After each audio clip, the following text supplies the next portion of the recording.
Hallo und willkommen zu unserer Serie Mein Laptop von innen. Hier möchte ich euch in einem schnellen Überblick zeigen, wie ihr den Akku tauscht und wie ihr an die wichtigsten Komponenten herankommt, wie SSD, RAM, Lüfter. Ich zeige euch dabei das Innenleben des Laptops. Ich zeige euch auch, was es an Tipps und Tricks noch gibt, was ihr vielleicht beachten müsst. Und dass es im Grunde genommen nicht so schwer ist, einen Laptop aufzuschrauben und an die einzelnen Komponenten heranzukommen. Legen wir los!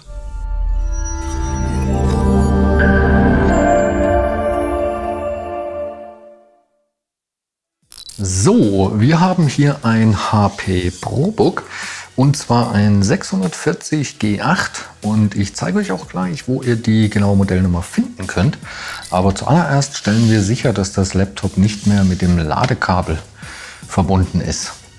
Die Modellbezeichnung findet man hier auf der Rückseite und zwar je nach Licht relativ schwer zu lesen hier. Und ja, mit dieser Modellnummer findet ihr super einfach alle Ersatzteile speziell für dieses Gerät bei uns im Shop. Allgemein kann man zu dem Modell noch sagen, dass man ein Display relativ einfach tauschen kann. Dafür muss man nur den Frontrahmen abnehmen und ich kann euch den auch mal zeigen. Der ist jetzt hier drüber und wird da von dieser Schiene hier unten gehalten, ist jetzt auch hier gebrochen, aber im Normalfall ist der eben ganz. Und dann kommt man eben so, nachdem man den Frontrahmen abgenommen hat, an das Display ran. Bei der Tastatur ist es so, die kommt zusammen mit dem Topcase. Das Touchpad kann man allerdings einzeln tauschen. Um das Gerät jetzt zu öffnen, muss man zuallererst alle Schrauben lösen. Und hier ist es so, die kommen nicht komplett raus, die bleiben im Gehäuse. Das heißt, die werden tatsächlich nur gelockert und nicht komplett gelöst. Und es ist auch so, dass die Unterseite hier auf der unteren Seite eingehakt ist. Deswegen sind auch nur im oberen Teil Schrauben. Und ja, das sind ganz normale Kreuzschrauben. Ich benutze hier generell für alle Arbeiten ein super praktisches Universalwerkzeugset. Verlinke ich euch auch in der Videobeschreibung. Und ja, da ist alles drin, was man gebrauchen kann. Ob das Öffner sind, Pinzetten, ein Schraubendreher-Set mit allen Aufsätzen. Habe ich mir jetzt hier schon mal zurechtgelegt. Und dann nimmt man für die Kreuzschrauben einfach ein PH0 als Aufsatz. Den kann man dann auch für alle Arbeiten im Gerät benutzen. Wenn man jetzt die Unterseite vom Gerät löst, dann hat man hier normalerweise eben noch die Abdeckung vom Frontrahmen und dann kann man hier aber, glaube ich, ganz gut sehen, wo die Verbindung eigentlich lang läuft, auch auf der Vorderseite. Und ja, ich benutze dann einen der Öffner aus dem Werkzeugset und wie eingangs erwähnt, die Unterseite ist hier unten eingehakt. Das heißt, es wäre schon ganz gut, einfach auf der, also von der Oberseite her anzufangen. Und in dem Fall glaube ich, dass es hier auch am einfachsten ist. Und also ja, egal ob jetzt dieser Rahmen hier noch mit drauf ist, in dem Fall würde ich jetzt probieren, hier eine Öffnung zu schaffen und es nach oben zu hebeln oder nach außen zu hebeln. Und je nachdem, ob das Gerät schon mal geöffnet wurde oder nicht, geht das mal schwerer oder mal leichter. Und das ist einfach nur eine Geduldsfrage. Auch das Knacken, was man hier hören kann, ist völlig normal. Und sollte es mal irgendwo richtig schwer gehen, einfach noch mal gucken, ob die Schrauben wirklich richtig locker sind. Und dann arbeitet man sich einfach mit Geduld um das Gerät herum. Ich habe mich jetzt hier auch wunderschön dreckig gemacht an den Scharnieren. Probiert da eben immer wieder hier eine Öffnung zu finden und das dann eben nach oben zu hebeln.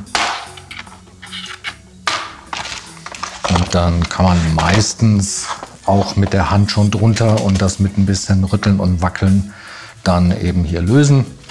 Und so sieht dann das Gerät von innen aus.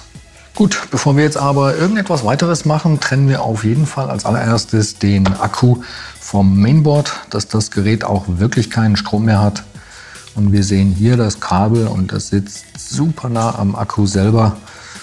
Das geht zwar so auch raus und tatsächlich ist es auch so, dass das jetzt schon reichen würde, um die Stromverbindung zu kappen. Ich würde jetzt aber in dem Fall sagen, wir bauen auch gleich den Akku aus. Dafür muss man nur die Schrauben hier außen rausnehmen. Die beiden hier sind vom Gehäuse. Und ja, sobald man die Schrauben raus hat, kann man den Akku nach oben hin aus dem Gerät nehmen und so gegebenenfalls auch tauschen. Was man hier noch sehen kann, ist die SSD direkt hier drüben. Wir sehen hier die beiden RAM-Slots, da ist jetzt nur einer belegt. Hier ist übrigens die CMOS-Batterie, die ist hier nur aufgeklebt und läuft hier zum Mainboard. Den kann man einfach rausziehen. Dann sehen wir hier natürlich noch den Lüfter und den Heatsink. Wir haben hier drüben das WLAN-Modul und bei dem Modell ist es auch so, dass man die Strombuchse, sollte die mal kaputt gehen, einzeln tauschen kann. Die sitzt hier unter dem Scharnier und läuft dann mit einem Kabel hier zum Mainboard. Das heißt, Scharnier lösen, dann kommt man hier an die Strombuchse ran und kann die einzeln tauschen. Und ähnlich ist auch dieses Sideboard hier für diese Anschlüsse, die ja auch manchmal kaputt gehen. Auch das kann man einzeln tauschen. Direkt unter dem Akku sehen wir hier übrigens das Touchpad. Und wie gesagt, das lässt sich auch einzeln tauschen. Und da ist es so, die Schrauben von dem Blech hier drüben müssen quasi auf. Und hier ist auch eine Abdeckfolie drüber, die man zuerst noch wegmachen muss. Und hier vorne so eine Mini-Schraube. Und bei dem Kabel zum Mainboard ist es so, das ist ein Kippschalter, also da nicht einfach das Kabel rausziehen, den muss man erst nach oben hin aufklappen. Genau so. Und dann kann man das Kabel hier rausnehmen. Wie gesagt, das ist hier an diesem Klebeband noch alles verklebt, aber das braucht man theoretisch auch nicht wegmachen. Man kommt so an alle Schrauben ran. Ja, und kann dann eben das Blech abmachen und so das Touchpad austauschen. Beim Wiederverbinden hier, da einfach nur schauen, dass der Stecker natürlich auf ist und dass das Kabel dann auch wieder richtig drin steckt. Bis ganz zum Anschluss, genau so. Und dann wieder zuklappen. Und ja, also auch relativ einfach gemacht. Den RAM zu tauschen ist wie bei eigentlich allen Geräten super einfach. Der wird nur von den beiden silbernen Klammern hier an der Seite gehalten. Sobald man die ein bisschen nach außen zieht, springt der einem förmlich entgegen und kann so ausgetauscht oder auch nachgerüstet werden. Und hier ist es so, egal wo, also der passt auch nur von einer Richtung herein. Und dann kommt er so eben wieder zurück in den Slot, wird ein bisschen nach unten gedrückt, bis die beiden Klammern wieder einrasten. Und ja, genauso einfach ist auch die SSD. Die wird hier nämlich nur von einer Schraube gehalten. Und sobald man die raus hat, sieht man schon, kommt die einem auch entgegen. Und dann kann man die einfach hier aus dem Slot ziehen und gegebenenfalls auch eben austauschen. Die kommt genauso, also auch hier wieder, geht nur in eine Richtung rein. Zurück in den Slot, ein bisschen nach unten gedrückt und verschraubt und ratzfatz hat man das hier erledigt. Bei dem Gerät kann man übrigens auch den Lüfter einzeln tauschen. Und hier ist es so, der wird von diesen 3 Schrauben hier gehalten. Und dann sehen wir hier noch das Lüfterkabel. Und das kann man in dem Fall jetzt einfach nach hinten hin rausziehen. Entweder am Stecker selber oder so ein bisschen am Kabelbund fassen. Und hier das Kabel ist in der Führung. Das muss man dann eben auch noch rausfädeln.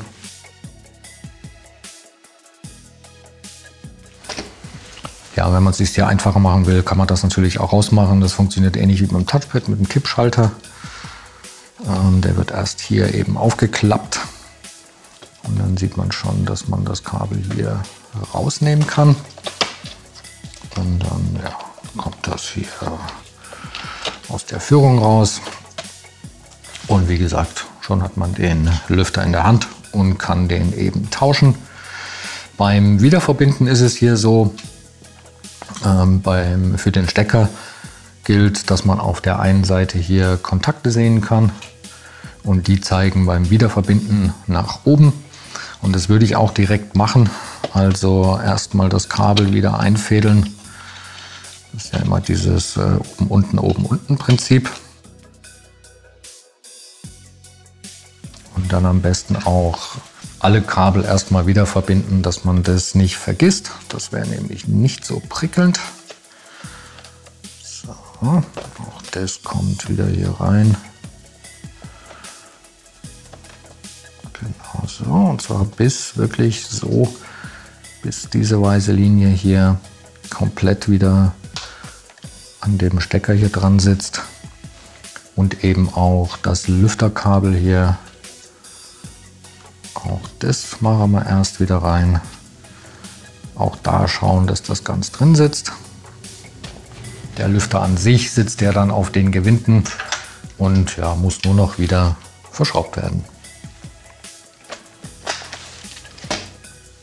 Den Akku wieder einzubauen ist auch super einfach. Und zwar hat er hier neben den eigentlichen Schrauben noch so kleine Öffnungen für die Positionierhilfen, die hier links, rechts sind.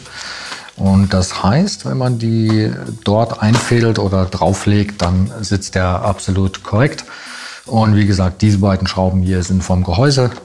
Das heißt dann noch den Rest verschrauben. Und da hier der Stecker so knapp sitzt, würde ich dann empfehlen, den zuerst wieder zu verbinden.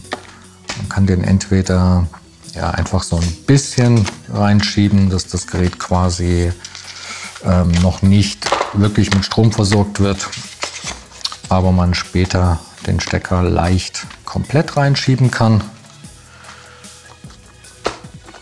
Und dann wird er wieder verschraubt. Und wie gesagt, auf keinen Fall vergessen, dann das Akkukabel auch wieder richtig reinzuschieben, dass das Laptop dann am Ende auch wieder Strom bekommt und man das nicht nochmal aufmachen muss. Und dann kann man auch die Unterseite wieder verbinden. Und die, wie gesagt, die wird hier unten erstmal, was Sie das sehen, hier kann man das glaube ich ganz gut sehen. Die wird jetzt hier unten erstmal so ein bisschen eingehakt. Und dann kann man die komplette Unterseite quasi festdrücken. Auch in der Mitte, da sind überall Einraststellen und ich gehe am Ende auch immer noch einmal um das Gerät.